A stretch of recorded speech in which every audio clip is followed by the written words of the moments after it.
Tool use defined. Tool use is one of the central areas of interest within the field of comparative cognition.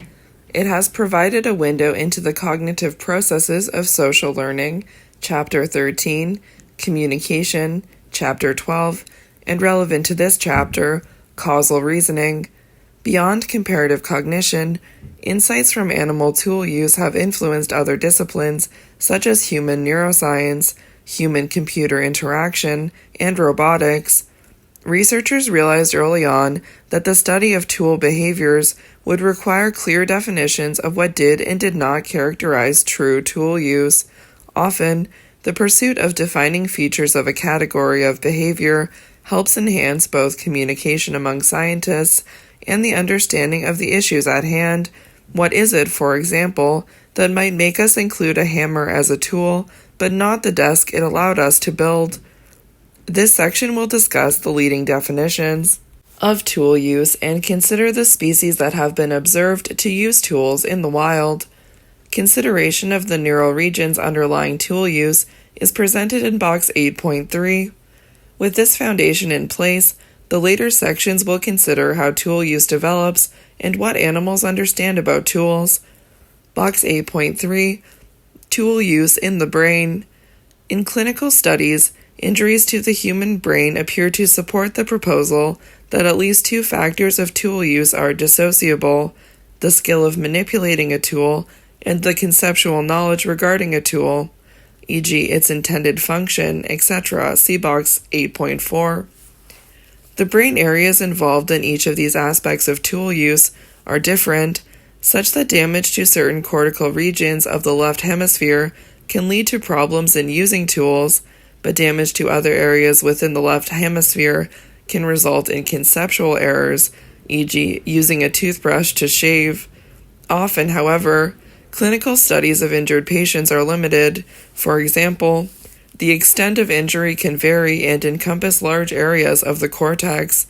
Yet, there has been great interest in uncovering the brain areas implicated in tool use, stemming from diverse motivations, such as treating injured patients, examining the use of prostheses, and understanding the basic cognitive processes of artifact use.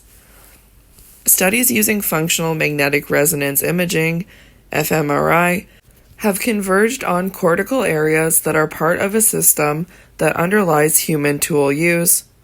These studies often ask participants to pantomime using a certain tool to limit head movement within the scanner, which appears to involve activity in the left superior parietal lobule, SPL, among other areas.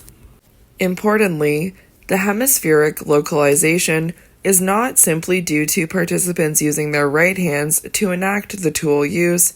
Even left-handed participants showed more activity in their left hemisphere.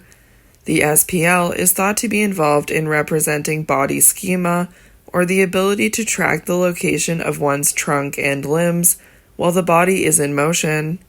These findings are consistent with the idea that tool use can lead to integration of a tool into the mental representation of one's body, a suggestion that has been made for humans as well as a species of macaque monkey. A separate area, the inferior parietal lobule, IPL, appears to play a role in the creation of action schema, or preparing and planning motor actions. Some researchers have proposed that activation within a specific area of the IPL, the anterior supramarginal gyrus, or ASMG, is unique to humans. Though rhesus macaques and humans appear to activate many similar neural circuits while observing actions with tools, humans alone showed enhanced activation of the ASMG. Even after some of the macaques were trained to use the tools, this area was not implicated when observing tool use. The findings from Peters and colleagues are intriguing, but comparative research on the neuroscience of tool use is only just beginning. Imaging awake animals during cognitive tasks is still a relatively new technique, and improved paradigms are likely to develop. With advances, it may also be possible to better understand how cortical processing occurs over the duration of a tool use action. Box 8.4, the functional understanding of tools. In 1945, a problem-solving experiment was reported in which adult humans were slower to devise novel uses for known objects due to pre-existing knowledge of the object's conventional functions. Dunker, 1945. Its functional fixedness. For example, if provided with candles, a box, tacks, and a book of matches, participants had to invent a way of attaching a candle to the wall. Solution: create a platform for the candle by emptying the box and attaching it to the wall with tacks. If participants had been initially provided with the box full of tacks, they were slower to reach the solution than if they had seen the box empty. That is, the adults were fixed on the function of the box when they were reminded of its conventional role as a container, and subsequently had difficulty thinking of it as a possible platform. In an analogous task in which a tower had to be built using objects like boxes and blocks, 6- and 7-year-old children showed functional fixedness if the original decision function of the box was primed prior to the problem, but 5-year-olds did not, i.e., younger children outperformed older children. Functional fixedness is not just observed in technologically sophisticated cultures. Cultures like the Shuar of Ecuador that have fewer artifacts also are slower to use objects in a manner different from their typical functions. Thus, humans focus on an object's function, or what it was made for. Though functional fixedness for some objects might appear around 6 years of age, even younger children do show attention to function.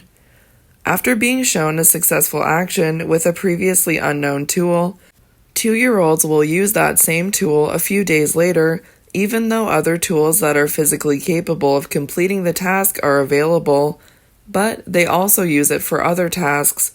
It is not seen as exclusive for one action.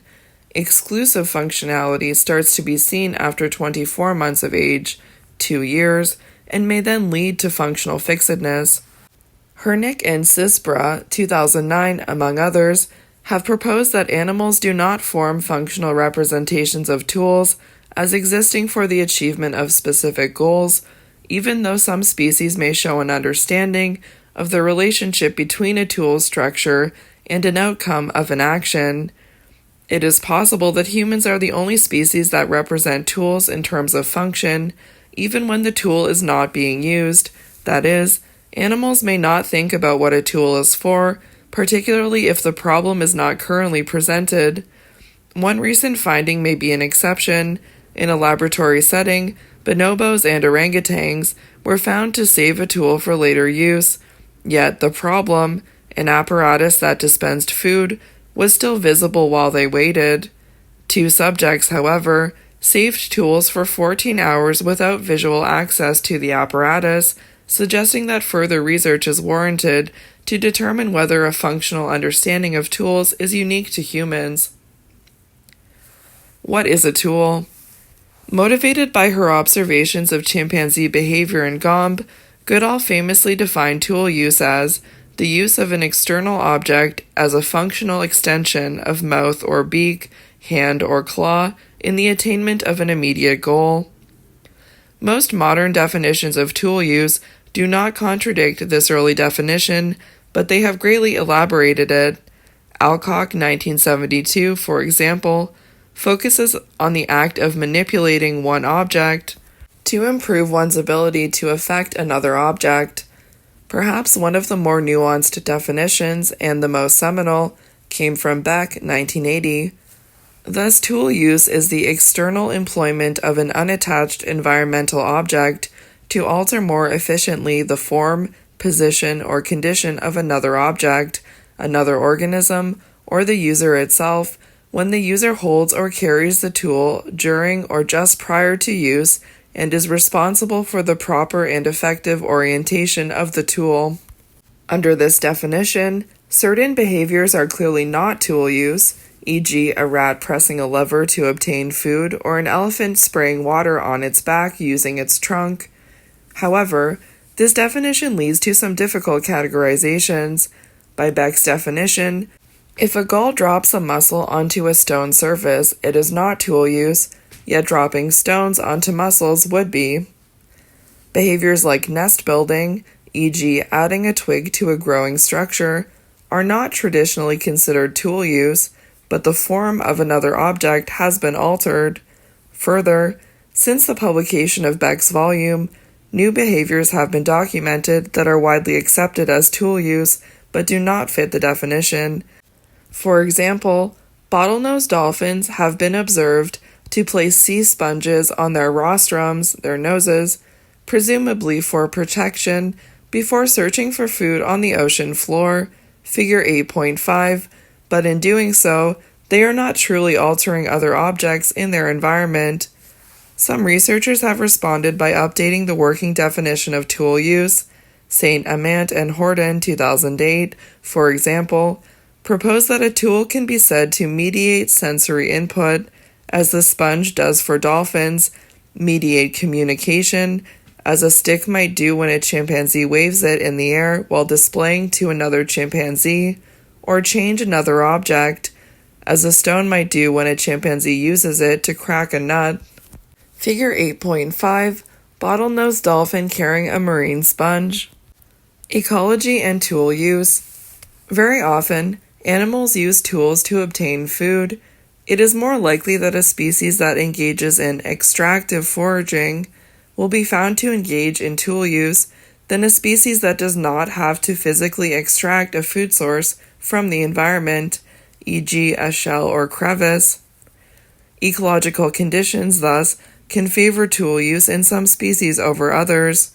Shuttleworth also suggests that for some species, a lack of competition from other species that have anatomical adaptations for extracting food, e.g., the stout bill of a woodpecker, may create a niche that can be exploited with a specialized behavior, e.g., the use of probing sticks for insects by some finches. Capuchin monkeys of South America provide another clue to the role of ecology in tool use behavior. Even though Brazilian folklore and reports from the 16th century, from the 1500s, spoke of capuchin monkeys using stones to crack open nuts, it was not until recently that field researchers were able to document the behavior. For some time, researchers had thought that this type of tool use would be unlikely for capuchins. Most members of the genus Cebus are primarily arboreal, a niche that does not readily support stone tool use. However, some capuchin species live in savanna-like environments, spending much time on the ground. One species of capuchin monkey, for example, has been observed frequently using stones for nut cracking by placing a nut on a solid surface, lifting a stone high, and then dropping it forcefully onto the nut. Figure 8.6.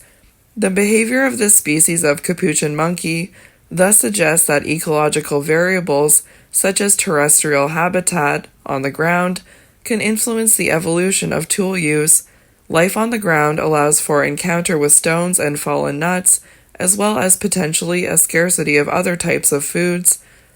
Some researchers have additionally posited that some forms of tool use may depend on social factors, such as tolerance of the presence of others, to allow for social transmission from generation to generation, a topic that will be discussed in greater detail in section 8.4. Figure 8.6, capuchin monkey using a stone to crack open a nut. Oh wow, so they're standing and they're really gonna smack that down on the log where the nut is. That's great. Development of tool use. Examining the development of a behavior can lead to insight about the cognitive processes that underlie the behavior.